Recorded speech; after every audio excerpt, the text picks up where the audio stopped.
Alright guys, welcome back. So this is going to be a little bit of a different video than what we've been used to, which is the unboxings and reviews.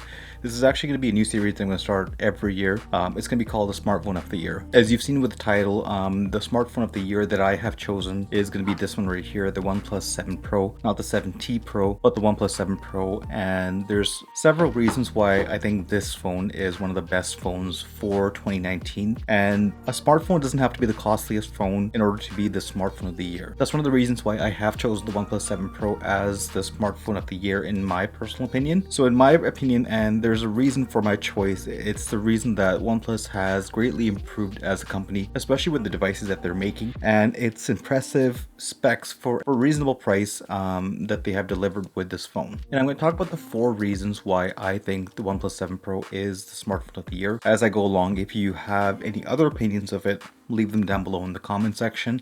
And if you are new, do consider subscribing by hitting the red button down below and the bell icon right next to it. It helps the team grow and it lets me know that you like this content. So OnePlus, like other device manufacturers like Apple, Samsung, and Google, is not perfect when it comes to their devices such as the iPhone 11 Pro Max, the S10 Plus, and even the OnePlus 7 Pro. There's so much room for improvement and I can't wait for the next few years where they will go with these devices. And I'll let you know what I didn't like about the OnePlus 7 Pro at the end of the video. But let's start off with the one reason why I was really impressed with the OnePlus 7 Pro, and it'll have to go with the display. It's not a perfect display in terms of the resolution comparing to the rivals like the S10 Plus or even the iPhone 11 Pro Max. I was blown away with this design because I'm a person who doesn't really like using a front-facing camera all the time. So storing the front-facing camera inside the top of the phone was a huge plus when it came to this phone. And that's one of the reasons why I was blown away with this design, because you get this full screen to utilize and use while you're creating content, playing video games, or even taking pictures or recording videos. And that's one of the reasons which has kept me coming back to this phone. Even when I went to the S10 Plus, I personally didn't like that little cutout up a notch. And when I finally transitioned to the iPhone 11 Pro Max, I wasn't really impressed with that device. Yes, it had some really good cameras, but I kind of expected more from Apple, which I'll get to in a separate video. And just to go over that again, I really do like what they have done with the display. It's a beautiful display. It gets super bright when I am outside, using the phone, playing games, or even checking out social media networks. And it's a complete and beautiful screen, like I mentioned earlier. And one thing that I was really impressed with the OnePlus 7 Pro comparing to, let's say, the S10 Plus was the fingerprint scanner on the OnePlus 7 Pro. It was actually really good and much quicker than the one that I found on the S10 Plus. And as the software updates came along, it got much faster and much quicker. And like I haven't taken off the screen protector that came with the OnePlus 7 Pro. There's still some scratches on there and it's still really quick to unlock the phone, which is really impressive that after 7 or 8 months that it's still that fast. That was one of the reasons which I didn't like the S10 Plus. Now the rivals in this category, or the close runner-ups, are going to be the S10 Plus and obviously the iPhone 11 Pro Max. They have really beautiful screens. I know the S10 Plus came with a 4K display. Now obviously the iPhone 11 Pro Max has that XDR display, which is one of the best ones on the market right now, and there's always room for improvement. And I believe that OnePlus did choose a much lower resolution display in order to save a little bit of money, which I'll get to at the end of the video. But really good display on the OnePlus 7 Pro. It's still quite sharp to watch content on, browse the web, play video games. I personally love playing Call of Duty. If you do, let me know in the comment section. So the next thing that kind of took OnePlus to the next stage for me personally will have to go to the 60 Hz refresh rate on the display. I know it's kind of talking about the display twice, but I kind of had to go back and go over the 60 Hz refresh rate. That was a huge game changer and it kind of brought me back to this phone over and over again. Now every time I changed my phone from the OnePlus 7 Pro to the S10 Plus or even the iPhone 11 Pro Max, one thing that kept on coming up was the display of these phones. Because they didn't have that 60 Hz refresh rate, it kind of felt like that phone was much slower, even though I know that it isn't. After a couple of weeks of using those phones, you'll get used to that display. But every time I came back to the OnePlus 7 Pro, it was absolutely amazing.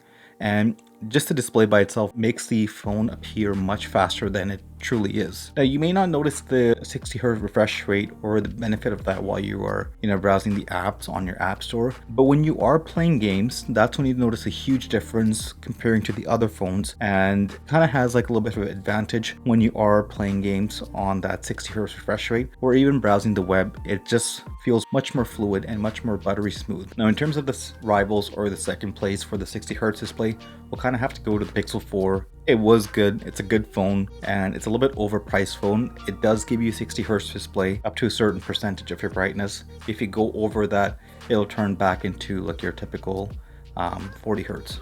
The next thing I'm going to talk about is the performance of the phone. Now, OnePlus has always been the type of company that brings the best performance on the market. They kind of want to reduce the price on the displays, the speakers, and some of the internal components in order to give you the best performing phone. And the OnePlus 7 Pro has kind of continued on the tradition and brought you a very fast phone for a reasonable price comparing to what's on the market right now. So the version that I have right here is the 12 gigabytes of RAM and 256 gigabytes of internal storage. One thing I have to point out is I haven't ran into any issues when I have been using this phone ever since it was launched. I can run multiple apps in the background, from video games to an array of social media platforms. It still runs fine. I haven't noticed any lag. Even when I'm launching the apps, it's very quick to launch the apps. And that being said, whenever I have restarted the phone, it takes like 10 to 20 seconds for the phone to restart and it's all good to go. So really impressed with the performance on the OnePlus 7 Pro. And like I mentioned earlier, that I do play Call of Duty, so having that performance is always great. And if you still feel like the performance is not enough, there's a little mode called Fanatic mode that just bumps your performance up a little bit more, GPU, and it kind of gives you a little bit of a more boost in case you feel like the performance is not enough for your game that you're playing. In terms of performance, the rival and the runner-up will have to be the iPhone 11 Pro Max once again. I was really impressed with how much they have improved from the XS to the iPhone 11 Pro Max. So the last thing that I'm going to talk about when it comes to the 4 things that I liked about this phone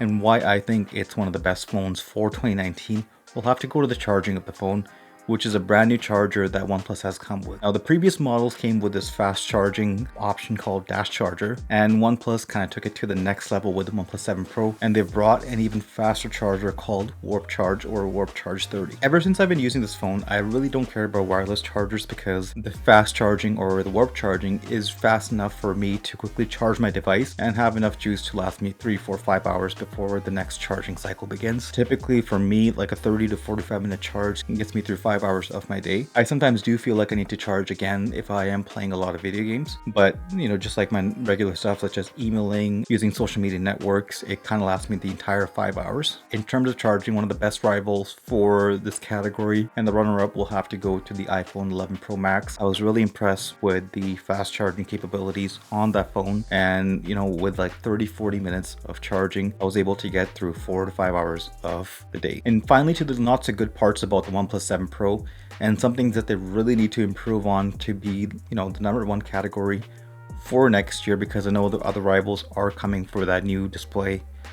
Better refresh rate, faster charging is kind of, the norm, and better performance is going to be kind of standard from the other rivals. So the #1 thing that I kind of want OnePlus to improve on will have to be the camera quality. I know it's a great sensor that they use, the Sony sensor, which a lot of people use, but I just feel like the camera is horrible on the OnePlus 7 Pro, apart from the main camera. If I'm using telephoto lens or if I'm using like a wide camera, I feel there's so much grain that it kind of looks like a mediocre picture or video. I know that as updates come along, they are improving the camera. I wish that they work on it more, and if needed, provide a better camera for the OnePlus 8. Now, in terms of the low light performance, it's good, but it's not as great as what's on the market found on the iPhone 11 Pro Max or even the Google Pixel 4 XL. Those phones have absolutely amazing night modes. Like I mentioned, in the camera category, it's beaten by the iPhone 11 Pro Max and the Pixel 4 XL. Now, the speakers on the OnePlus 7 Pro are good for everyday use. It gets loud, it's clear, you'll be able to hear your content as well as your phone calls and stuff, but they're not as loud and as clear like the rivals such as the S10 Plus and the iPhone 11 Pro Max. Those ones were the best speakers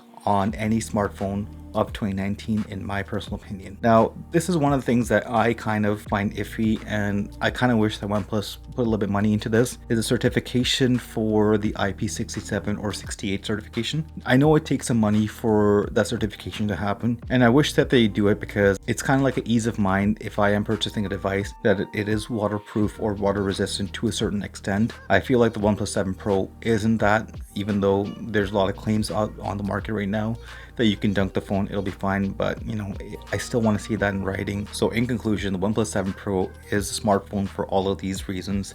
And the last reason is kind of like a tipping point for me, which was the cost of the phone. OnePlus has kind of prided itself on that, where they want to bring you like great specs for a decent price. The OnePlus 7 Pro was released for $749 in the US for this version, which is a 12 gigabyte version for 256 gigabytes of internal storage. The rivals such as the iPhone Pro come out to $1249, the S10 Plus comes out to $1219, and the Pixel 4 XL as of right now is $1,000. So if you guys like this video, let me know in the comment section down below, and make sure you hit the like button and subscribe to the channel so I can keep bringing you these videos. And I have left my personalized referral link down below for the OnePlus device if you are interested in purchasing it. If you're not, let me know what your favorite smartphone is for 2019, and I look forward to bringing you more content in the new year. Thank you. Goodbye.